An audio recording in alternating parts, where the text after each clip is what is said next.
2시요? 네.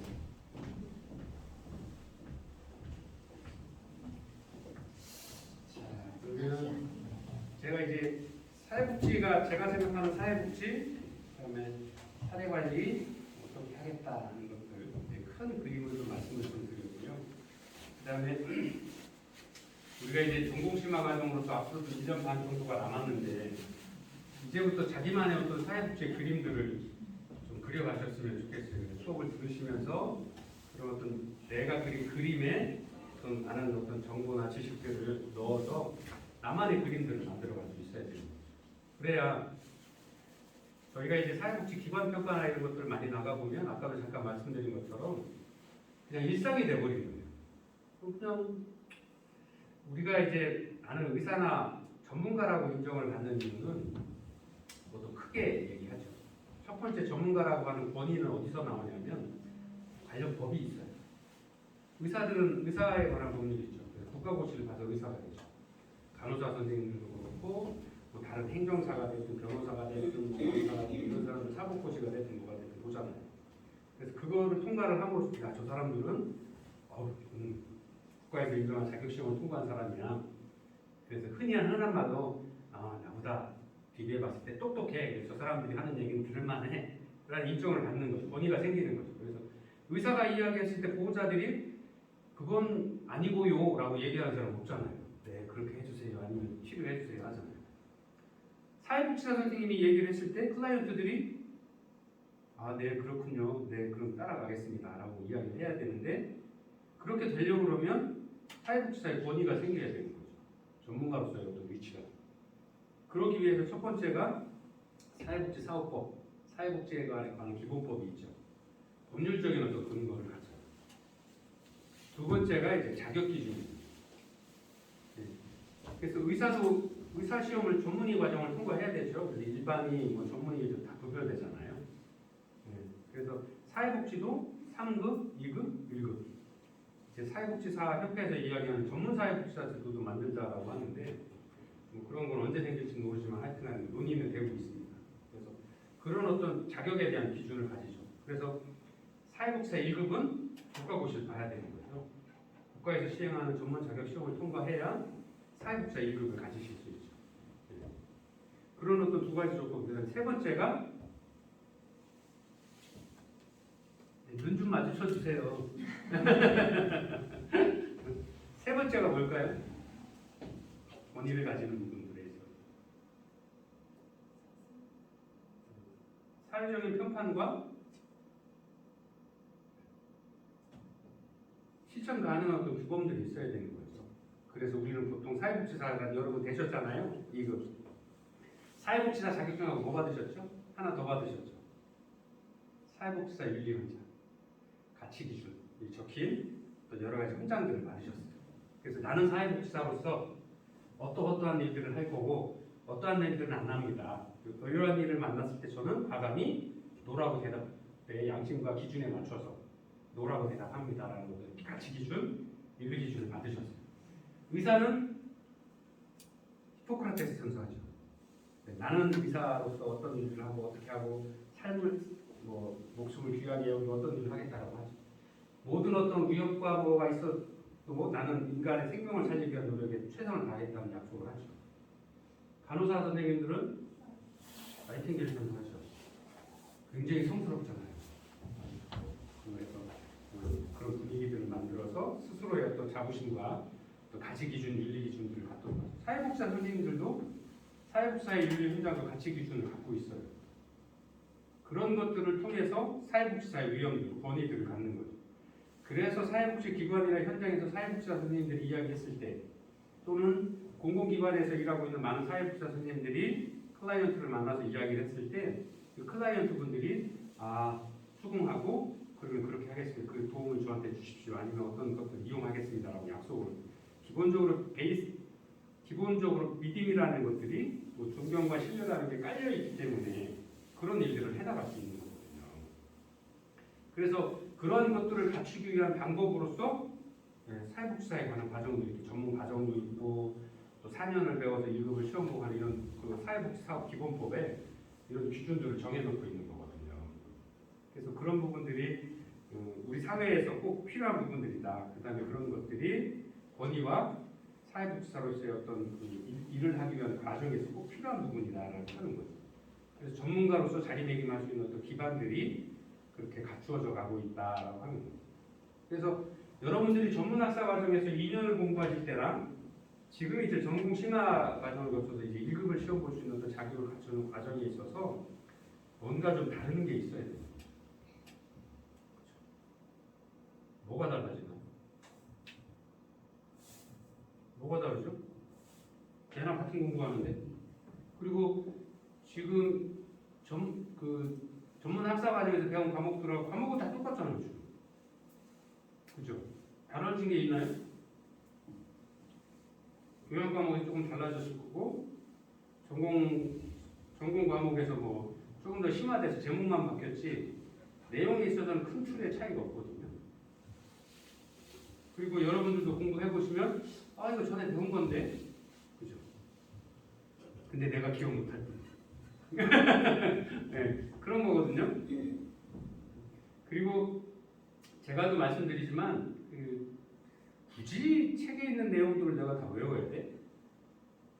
아 그리고 네이버 찾아보면 다 나오는데 딱 찾으면 뭐 책을 굳이 안 갖고 다녀도 현장에 어디서든 휴대폰 아무데나 배터리 없기 전까지는 두드리면 사회복지사 교류 분석 심리 뭐 사티어의 이론, 진 로저스의 이론, 뭐 다 에릭슨의 이론, 뭐 딱 인본주의 이론 딱 치면 그냥 쫙 합자해서 몇 페이지가 나오는데 알 필요가 없죠.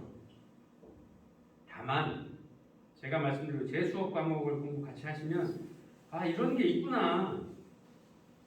전체 그림에서 이렇게 봤더니 이런 것들 하더라. 이 시대에는 이렇게 했다더라. 그래서 그 개별 사회 사업에서 사례 관리로 왔고 사례 관리는 앞으로는 어디로 할까에 대한 고민을 전체적인 흐름들을 좀 이해를 해주셨으면 좋겠어요. 전문학사 과정에서는 그런 것이 있었어라는 것들을 좀 세세하게 이해를 하고 넘어갈 필요가 있었지만 제 개인적인 생각으로 이제 전공심화 과정에서도 그렇게 이론을 공부하고 학자 이름이 사티어가 어떻고 뭐 인본주의를 로저스가 어떻고 에릭슨이 뭐 8단계가 어땠어 그걸 다 외우고 의미가 있을까 싶어요. 그냥 그런 게 있더라. 사람을 그렇게 구별하더라. 감정적으로는 어떻게 되고 또 아이들이 자라는 생애 발달 주기에 맞춰서 엄마와의 착관계가 어때서 어떤 관계들이 생기더라 하는 것만 아시면 돼요. 그래서 내가 클라이언트를 만났을 때 아 저분의 지금 심리 감정이 어떠니까 그리고 보통 이제 한 번 만났을 때 2-3시간 만나는 거 아니잖아. 길어야 1시간.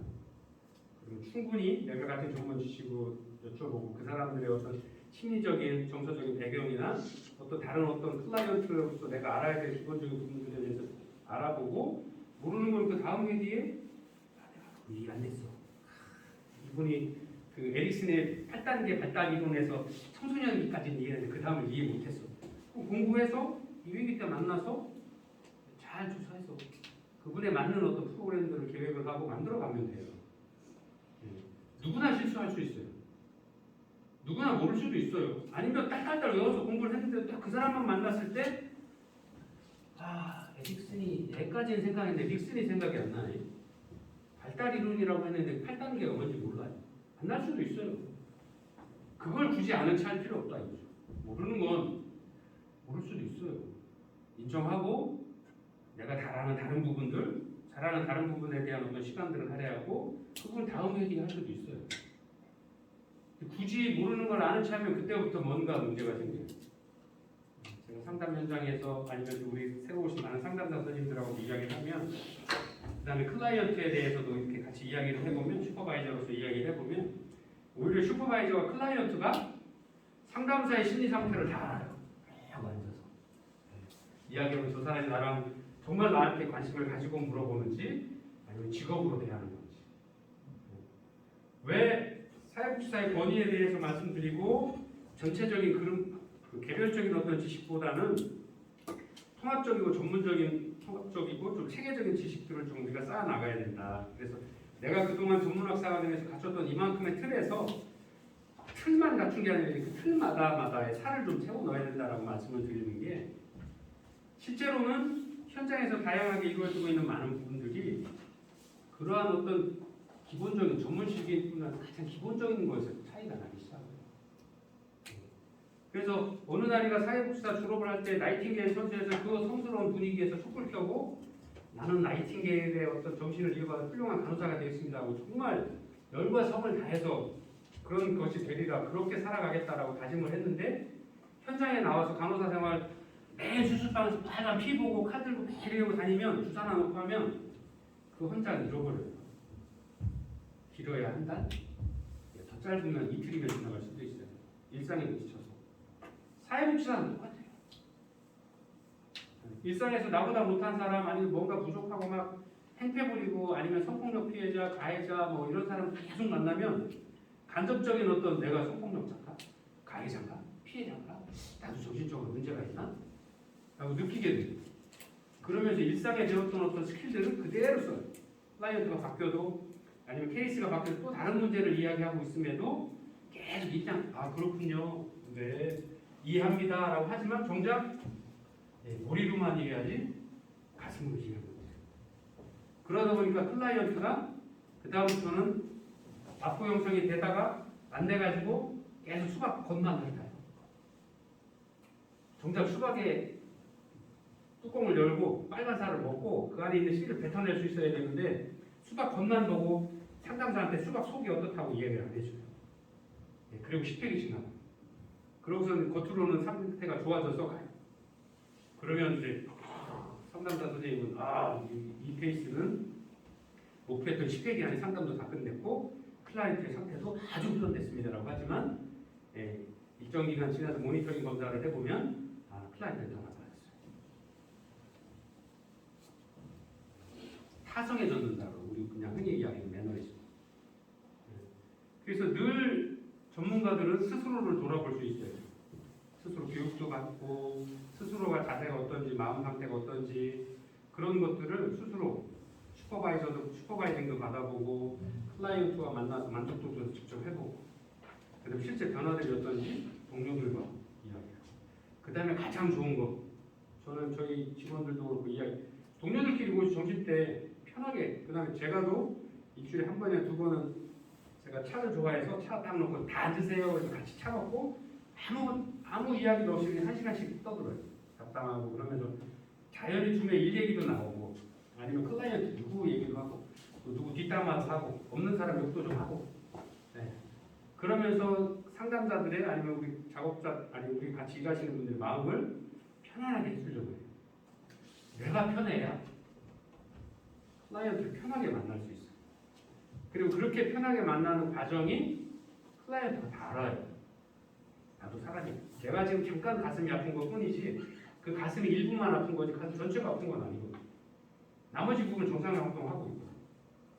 그래서 딱 클라이언트 선생님을 만나면 저 선생님이 나랑 진심으로 락커 형성을 하려고 노력을 하는지 저 질문이 진짜 나를 이해하고 하는지 대화법에서 늘 정말 관심을 가지면 이야기하고 그걸 요약해서 정리해주고 필요한 경우 직면도 시키고 함께 그 문제를 어떻게 풀어갈 거에 대한 질문을 던지는데 질문이 그냥 타정해 줘도 바로 알아요.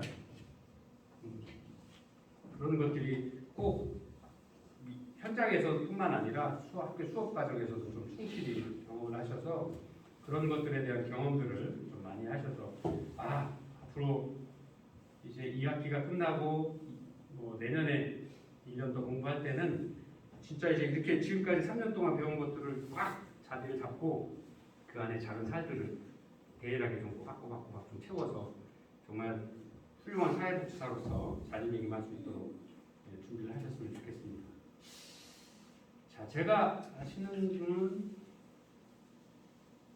이렇게 같이 공부를 하셔서 올라오셨고 그러면 선우들도 처음 보신다고 그러셨죠? 한 1부씩 자기소개를 좀 해주실 수 있을까요? 우리 뭐든지 연다 선생님이 좀 멋있게 한번 해주셨으면 좋겠습니다. 편하신 대로 하세요.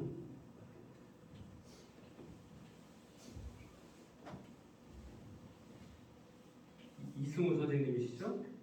네. 1분 드립니다. 지금부터 1분.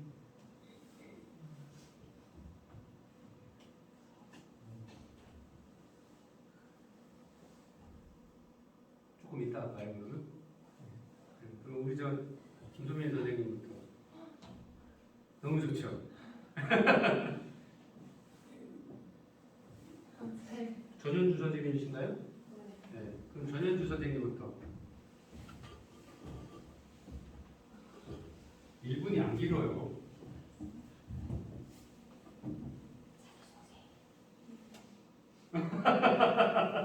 야, 이래갖고 수업 발표 어떻게 하시려고?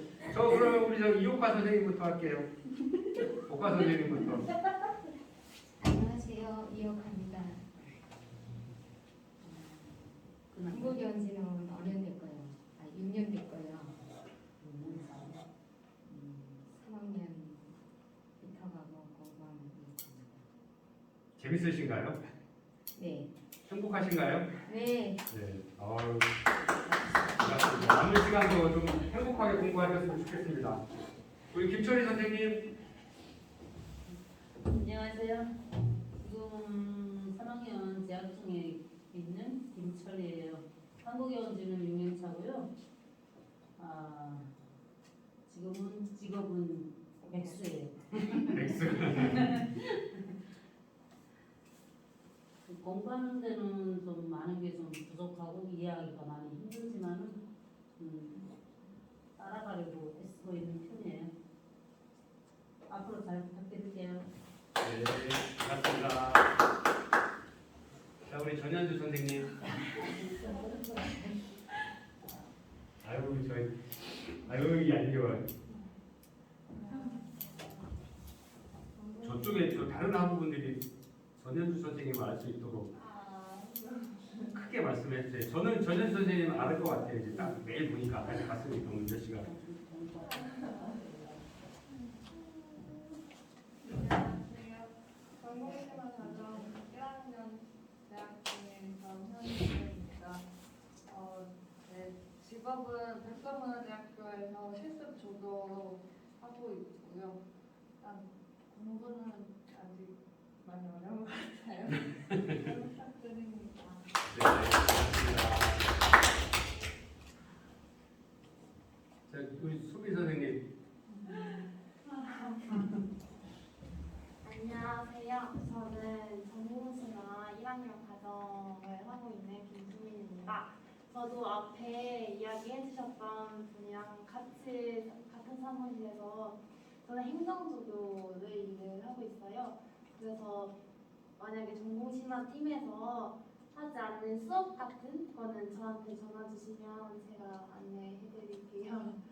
그리고 처음에 저는 18학번이어서 졸업이 20년도 2월달에 해서 바로 취업을 하려고 원래는 센터에도 면접 보고 갔다가 조금 잘 안 돼서 더 공부하고 싶은 마음에 조교랑 병행하게 되었습니다. 자, 우리 저 소선생님 지금 과대 선생님 계신가요?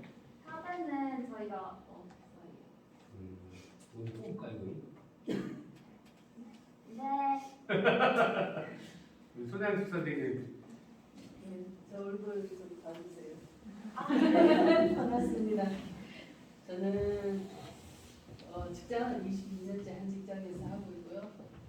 거의 교육 업무라든가 원가절감 이런 모든 관리 업무 사무실에서 일을 하고 있어요. 코로나 아니면은 베트남, 중국에 공장이 4개 있어서 출장을 계속 다니는 그런 교육팀이고요. 나이는 지금 60을 바라보고 있어요. 그리고 큰애가 결혼을 했고요. 둘째가 내일 생견례가 있어요. 딸, 아들을 두고 있고요. 하여튼 열심히 살고 있습니다. 네. 선생님 저기 좀 불러주세요. 출장비 비행기표는 제가 끊고 갑니다. 자, 그리고 장평화 선생님. 네, 안녕하세요. 장태환입니다. 보시다시피 지금 전공 심화 1학년 하고 있고요. 나이는 53이고요. 딸 26살, 아들 28살 있어요. 그리고 직업은 보험 서비스 하고 있고요. 네, 이거 2학년 전문 과정 졸업하고 나서 심화 과정을 여기 옆에 계신 향수원님께서 같이 해보자고 해서 하게 됐는데 어려운 일이긴 하죠. 시간적으로 너무 서둘리고. 그래도 열심히 하려고 노력을 하고 있습니다. 부탁드립니다. 오늘 이승우 선생님 맨 처음에 하려다가 맨 마지막에 하시네요. 안녕하세요. 혹시나가정 3년 하게 된 이승우라고 합니다. 최근에 요양원에서 사회복지사를 하다가 이제 좀 그만두게 되고 이제 사회복지사 일을 하다 보니까 제일 잘 맞는 것 같아서 정신나가지고 그랬습니다. 잘 맞는다는 게 뭐가 잘 맞을까요? 일하는 게 이렇게 편안하신가요? 궁금하기도 하고. 아마 이제 혹시 MBTI나 이런 거 성격 검사했을 때 어떻게 나오는지 기억하세요? IS. 굳이. 좋구나. 김소민 선생님 뭐 나왔어요? ENFP요. FP. 거의 정확하다니까. 우리 저 조선 선생님은 일단 IS까지는 뒤가 조금 헷갈리네요. 거의 뭐 정확하다니까. 그 제가 이제 그 사회복지 공부하고 아니면 또 이제 여러 가지 일을 하고 하면서 가장 크게 느낀 건 사회복지 하는 사람들이 뭐 누구나 어디나 뭐 그 또라이 지장 법칙이라고 하세요? 네. 어디나 뭐 또라이는 있어요. 어느 직종이든. 그래서 매스컴에 나오면 뭐 이렇게 작은 것 때문에 마치 전체 사회복지사가 일을 잘못하는 것처럼 아니면 전체 사회복지사가 부정한 것처럼 이렇게 보여지는데 실제 그렇진 않고요. 정말 굉장히 잘 선택하신 것 같아요. 사회복지가 사람을 바로 세울 수 있거든요. 그리고 사람뿐만 아니라 그 사람을 포함한 가족 체계까지. 그래서 저희가 가족 심리학이나 뭐 가족 치료 같은 것들을 공부를 하는 거고요. 그다음에 실제 사람이 모여서 가족을 이루는 거고요. 이 가족들이 모여서 사회를 만드는 거고. 이런 사회가 모여서 국가도 만들고 지구를 만드는 거잖아요. 그래서 그 시작이 아까 말씀드린 내가 행복해야 된다라고 말씀드리는 것처럼 내가 행복해지고 내가 어떤 길을 찾아갈 수 있도록 스스로 돌아볼 수 있도록 만들어주는 게 정말 중요해요. 그런 일들을 사회복지사 선생님들이 하시거든요. 그리고 대다수의 경우는 요즘 특히나 이제 저희도 상담하시는 저희 선생님들 다 그쪽이 뭐라고 하거든요. 물론 대상이죠. 아이고 그러니까. 그런데 그런 어떤 사회 상담 심리 분석이나 상담의 케이스들이 거기 이제 뭐 보이지 않는 것들을 압축해서 화면으로만 보여주니까 그렇긴 한데 실제로 그런 것들이 굉장히 잘 보여지고 있잖아요. 아이들의 변화되는 모습이라든가 아이들의 라포 형성에 대해서 심리적인 부분들을 인형을 통해서 이야기하는 부분들이 실제 그런 일들을 상담사 선생님들이 사회복지사 선생님들이 하실 수 있어야 되거든요. 근데 그렇게 하기 위한 가장 기본이 거듭 말씀드립니다만 나부터 돼야 돼요. 나부터. 점점 사회복지 공부하면서 내가 스스로 행복해져야 되는구나. 그래서 그 직면하기, 나랑 직면하기를 꼭 해보셨으면 해요. 상대방을 평가하는 것이 아니라 내 스스로의 내 깊이를 계속 들어가서 보고 내 어렸을 때의 과정은 어땠는지, 내 마음의 상처는 없었는지, 내 마음속에 옹이가 아직 풀리지 않은 옹이가 없는지, 엄마 아빠와의 관계에서 아니면 형제에서 관계에서 아니면 친한 남친이나 다른 어떤 친구들과의 관계에 있어서 그런 풀리지 않은 옹이들이 없는지 그런 것들을 충분히 풀어주고 그런 것들에 대한 어떤 용서와 참회의 반성의 그런 기쁨의 기회를 충분히 가진 사람들이 누군가를 만났을 때 그 사람을 있는 그대로 받아들일 수 있어요. 사회복지 현장에서 가장 큰 문제가 일어나는 게 이렇게 쳐다보고 평가하고 내 잣대로 평가를 하는 거예요. 사람들. 지난 시간에 제가 문제 드렸죠. 욕구 심사를 할 때 클라이언트 욕구 중심 사정을 해야 된다라고 문제 드렸잖아요. 네. 많은 사람들이 사회복지 기관에 있으면서 평가를 다녀보면 그 평가를 내 기준으로 하는 거예요. 그건 전문가가 아니에요. 누구나 그건 할 수 있는 일이죠. 내가 4년을 넘게 공부하고 아니면 훈련을 받은 사람이 클라이언트를 만났을 때 아니면 제가 김소민 선생님을 만났을 때 저 사람 내가 보기에는 말이야 성격이 외향적이니까 E로 가야 되고 S로 직선적인 것 같아. S로 가야 되고 감정을 좀 많이 느끼는 것 같아요. 이렇게 해서 내 마음대로 평가를 하면 그거는 클라이언트 중심인 사정이 아니죠. 그리고 그 문제를 풀러온 클라이언트에 대한 문제를 접근할 수가 없어요. 그런 것들 투영을 통해 투사를 통해서 나를 본 거지 클라이언트를 본 게 아니거든요. 김송희 선생님을 본 게 아니거든요. 그런데 그 과정이 그 사례 관리의 과정이 제대로 이루어질까요? 기본서부터 안 됐기 때문에 그 과정은 그 결과는 안 봐도 뻔한 거죠. 뻔짜가 되는 거죠. 근데 본인만 몰라요. 실제 업무하는 나만. 다른 사람들은 다 아는데. 클라이언트도 알고 주변 사람 다 아는데 나만 이 길이 옳다라고 봐요. 그게 제일 큰 거죠. 그래서 계속 공부하고 스스로를 돌아볼 수 있어야 되고 매 과정마다 정확히 할 수 있는지에 대한 평가나 슈퍼바이징을 좀 받는 것들이 필요하다라는 이야기를 하는 거예요. 우리가 이제 사례 관리에 대한 어떤 그 이론에서 실제로 넘어와가지고 지난 시간에 이제 그 다문화 가족에 대한 부분들, 그다음에 또 다른 여러 한 가정, 1인 가족 한 가족에 대한 것들도 보고 오늘 이제 발표를 이제 공공에서의 어떤 사례 관리 과정들을 함께 공부를 하게 될 텐데요. 이런 사례 관리 과정들이 이제 교재에서 나와서는 어떻게 사정하고 어떻게 과정을 거쳤고 어떤 일련의 과정들을 통해 어떻게 문제를 풀어가고 있습니다라는 것들을 보여주고 있지만 그 매 과정마다 제일 중요한 건 뭐냐면 첫 시작 인테이크에서부터 그 사회복지사 선생님이 클라이언트에 대한 요구 사정을 클라이언트의 눈높이에 맞도록 정확히 해줬냐가 제일 중요해요. 그 다음에 그 정확한 요구 사정이 되었을 때 그 클라이언트의 문제를 해결하기 위한 ISP, 개별 접근 서비스 프로그램들이 정확히 세워질 수 있는 거죠. 그 다음에 ISP를 세울 때 가장 중요한 거 클라이언트 동의를 얻어요. 자, 우리가 지난 시간에 저희 직원들과의 슈퍼비전 회의 때, 사례관리 회의 때 어떤 이야기가 있었냐면 새로 오신 신입 상담사 선생님이 이제 그 실제 사례를 하나 말씀드려 볼게요. 이혼을 하시겠다고 두 분이 오셨어요. 법원에서 이혼을 하라고 그러니까 그 이혼 그 남편이 좀 그렇고 좀 우리 상담도 좀 받아보고 하겠다고 판사한테 이야기를 해서 저희 상담 들어왔어요.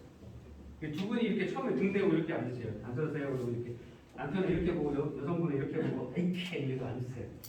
네, 이야기를 하고 뭐 해서 왜 왔나 법원에서 오라고 해서 남편은 법원에서 가라고 해서 왔다라고 그러고 여성분은 이제 이혼을 마음을 잡수셔가지고 나는 얘기하고 싶지 않다라고 이야기를 하고 계셨던 거예요. 근데 우리 상담사 선생님이 두 번을 상담을 하셨고 이제 그 슈퍼비전 회의 때 오신 게 이제 남편분은 이혼을 하는 것보다는 조금 좀 사회적인 어떤 명성이나 이런 것들 때문에 조금 더 와이프와의 관계를 좀 원만하게 해서 좀 개선해 나가면서 살고자 하는 의욕이 좀 있으셨고 여성분은 그 남편이 나를 무시하고 경제적으로도 좀 도움을 주지 않고 하니까 이혼을 하겠다라고 이야기를 하고 계신데 이제 잘못된 부분이 들어보니까 잘못된 부분이 딱 하나가 제가 눈에 딱 띄는 거예요. 뭐냐면 와이프가 그 결혼을 했을 때 이제 서로 만나서 3개월 만에 아이가 생겨서 어쩔 수 없이 결혼을 하셨다라고 이야기를 하는 그런 대화 그 흐름이 있었거든요.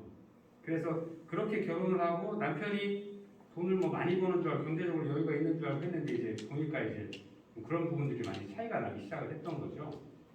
그리고 여성분은 이제 그 남편 알고 보니까 남편도 뭐 경제적으로 그렇지 않은데 자기 가정 친정 어머니를 좀 여러 가지 가정사에 뭐 돈을 쓰려고 그러면 또 그런 부분에 대한 제재를 하고 뭐 반대하고 하니까 그런 부분들에 대한 그 불평 불만이 굉장히 높았어요.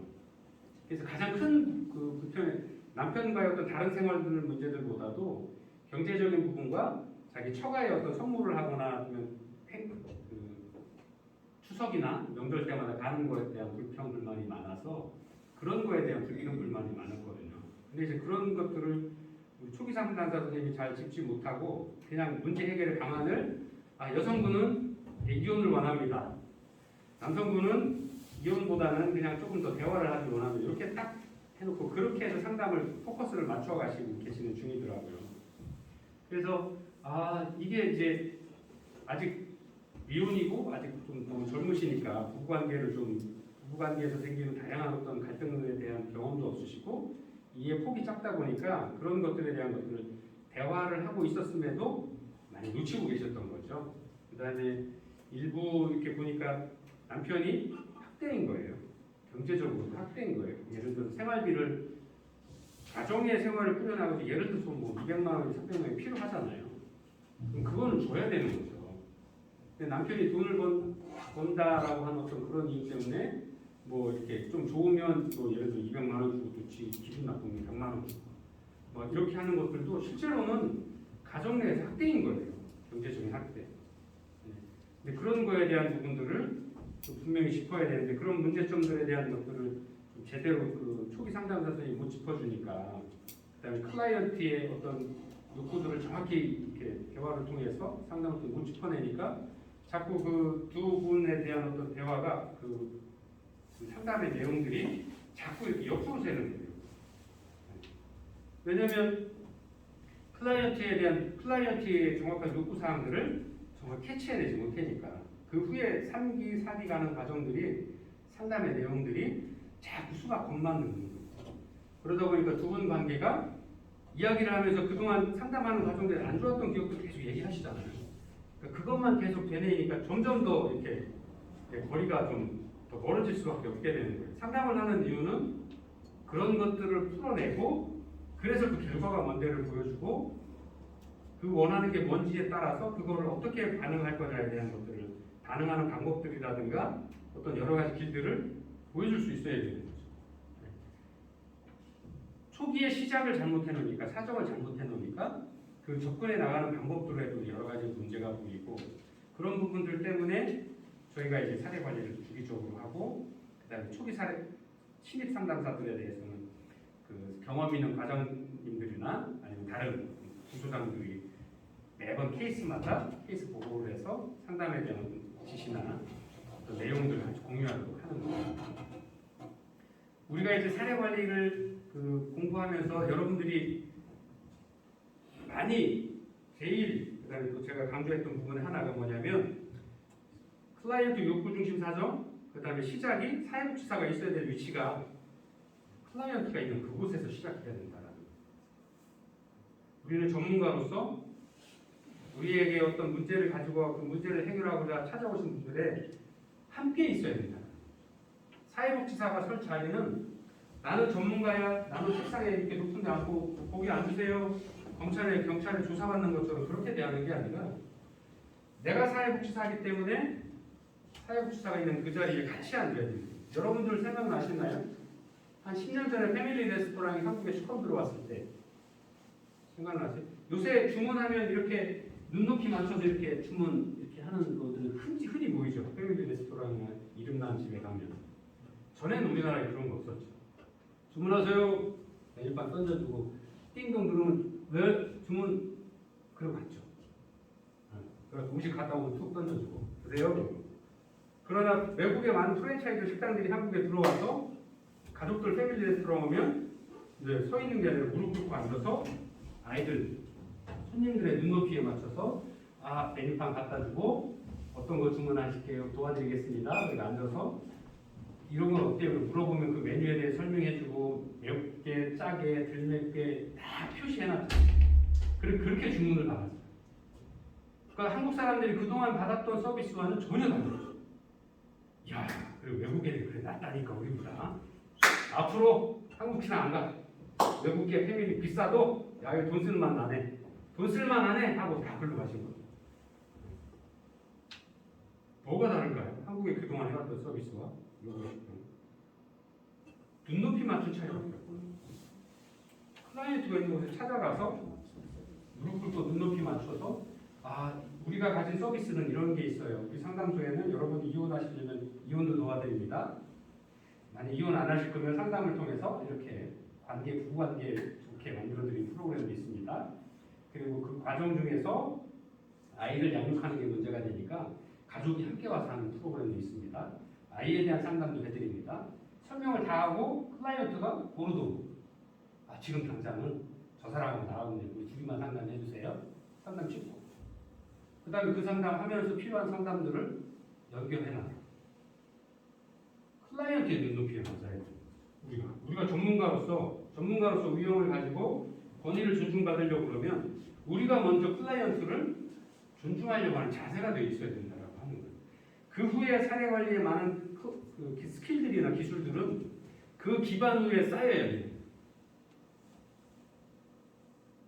선생님 사회복지사가 내가 적성에 맞아? 라고 말씀하시는데 진짜 맞나 한번 실제 현장 가서 고생해 보셔요.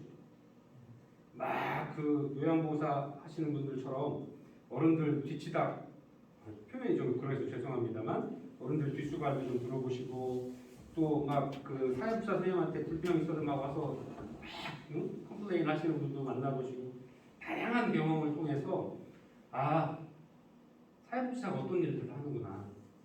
그 다음에 아 저 사람들이 거기에 단계가 좀 지나면 저 사람이 왜 와서 우리 서비스 잘하고 있는데 왜 저렇게 불평불만을 이야기를 하지? 그리고 저 불평불만을 이야기하는 그 뒷면에 있는 내면의 세계는 뭐지? 굳이 프로이드의 정신분석학이나 뭐 여러 가지 이론을 안 돼도 아 저 사람이 지금 서운하구나. 왜 서운하지? 왜 마음 아파하지? 우리가 법에 정해진 대로 다 하는데? 그러면 우리가 좀 문제 있는 거 아니야? 우리가 뭘 빼먹고 있는 거 아니야? 생각해 볼 수 있어요. 이런 사례 관리에 대한 공부를 함으로써 한부모 가족일 땐 어때? 다문화 가족에 대한 서비스는 어때? 클라이언트의 특성을 이해하고 그 클라이언트의 특성에 맞는 서비스들을 어떻게 하면 우리가 제공할 수 있을까? 아니면 현재 처해진 우리 상황에서 어떻게 하는 것이 최선일까? 그리고 만약에 안 되면 저희 공부했죠. 우리보다 잘하는 기관을 보내줘야죠. 연계해줘야죠. 그리고 만약에 지역사회 그런 기관이었으면 그 기관에 있는 강사나 사회복지사 선생님을 초대해서 함께 그런 기회를 만들어 볼 수 있게 해야 되죠.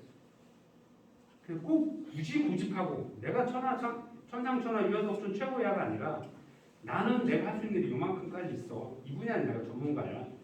그리고 경험도 많아. 그리고 우리 기관에 이러한 경험을 가지신 분들이 있어. 그러나 이런 케이스, 새로운 케이스들이나 새로운 문제에 대해서는 저쪽이 나은 것 같아요. 서로 네트워킹을 통해서 기관 간의 네트워킹, 사람 간의 네트워킹, 사회복지사 선생님들 간의 어떤 네트워킹을 통해서 그런 유기적인 체계를 갖추고 있어야 돼요. 그래서 그러려고 하면 내 중심이 아니라 클라이언트 눈을 바라볼 수 있어야 돼요. 그리고 클라이언트가 원하는 게 뭔지, 클라이언트를 위해 하는 길이 어떻게 가야 되는 건지 옳은지에 대한 고민이 있어야 되는 거죠. 우리 클라이언트를 절로 보내면 돈이 절로 가잖아요. 자본주의 사회에서. 우리 기관에 상담사가 상담하면 예를 들어 1시간에 10만 원을 받는데 안 하고 절로 보내면 우리한테 들어올 10만 원이 안 오고 절로 가는 거잖아요. 기관으로서 냉정하게 이야기하면 재정적으로 이야기하면 마이너스죠. 그렇지만 클라이언트를 위해서는 글로 가야죠. 그래야 클라이언트가 돈을 10만 원을 쓰고 제대로 된 서비스를 받고 자신의 문제를 바라보고 해결해 나가는 길을 힘을 얻을 수 있잖아요. 그래서 그 사회복지사가 스스로 행복해야 되고 스스로 반추할 수 있어야 되고 그 다음에 사회복지사가 있어야 될 곳이 클라이언트가 있는 곳이어야 된다라는 거예요. 사회복지사의 시작과 끝은 클라이언트와 함께 하는 거예요. 굉장히 힘들어요. 그리고 공부하셔야 되겠다 마음 잡수신 게 벌써 그런 것들을 이해하고 오신 거여서 굉장히 환영합니다. 잠깐 쉬었다가요. 세 번째 수업 우리 발표하는 걸로 할게요.